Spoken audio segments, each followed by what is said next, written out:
જે પુરુષ કહેવાને યોગ્ય ના હોય એને પોતાના શરીરને અડવા ના દેશો. તે જ મારા શરીરને અડી શકે છે જે અડવાને લાયક હશે. નહીં તો જીવનભર અમે કુંવારા રહી લઈશું. પૂરો સમાજ સુધરી જાય જો આ પ્રણ સ્ત્રીઓ લઈ લેતો. જે આટલા છીછોરા ટપોરી છોકરાઓ ફરે છે, બસ એમને ગર્લફ્રેન્ડ મળવાનું બંધ થઈ જાય. આ બધા સંત થઈ જશે.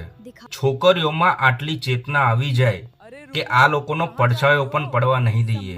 બસ પછી જોઈએ છે કે આ લોકોની લફંગાઈ કેટલી ચાલ્યા કરે છે.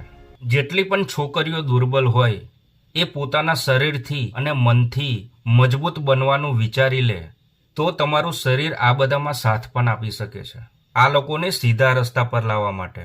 એટલે હું કહ્યા કરું છું કે સ્ત્રીઓ માટે અધ્યાત્મ બહુ જ જરૂરી છે. આપણે આપણા શરીરના માલિક છીએ, તો હું મારા શરીરનો ઉપયોગ મારી મરજીથી કરીશ. કોણ પોતાના શરીરનું માલિક જાતે બનવા ઈચ્છે છે? પ્લીઝ કોમેન્ટ કરજો.